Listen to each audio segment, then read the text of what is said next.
the major aspect of this class, which will be on children and parenting in general. Children, what are our responsibilities for them? Children are just addictive by nature, they're beautiful by nature, but what is their actual value?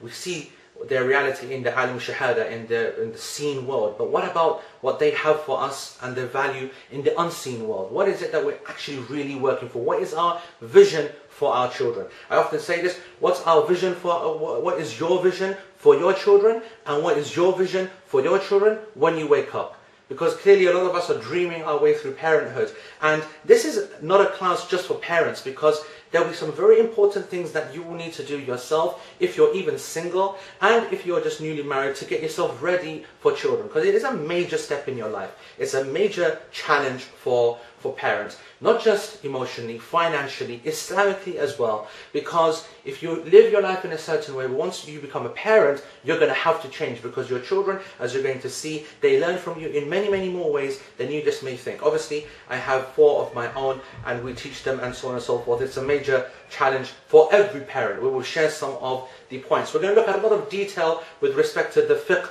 and the fatawa that are to be applied to children. I'm talking pre-pregnancy, the pregnancy itself, contraception, and then onto pregnancy, and then what's happening in the womb. And in fact, education of the womb. We're going to look at some papers and some studies that either reject or accept that. The fiqh of birth, the fiqh of naming, of aqiqah, of shaving, of circumcision, of all of the aspects of tahniq and adhan and iqamah, and the facts behind these, and trying to find the principles and understanding the attitudes of the different cultural backgrounds of various people that suggest these different actions. And then the concept of tarbiyah, understanding the root and the reason and the MO of how we should approach tarbiyah. The difference between ta'aleem and tarbiyah. The often major confusion that I see many parents fall into when it comes to teaching their children. Then education itself. What do we teach them first? When do we teach them? What is the right time? How much play? How much study?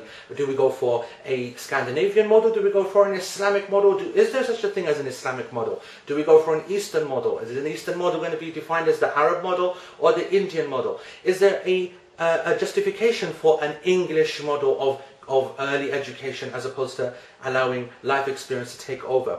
What is to be taught first? Should it be deen?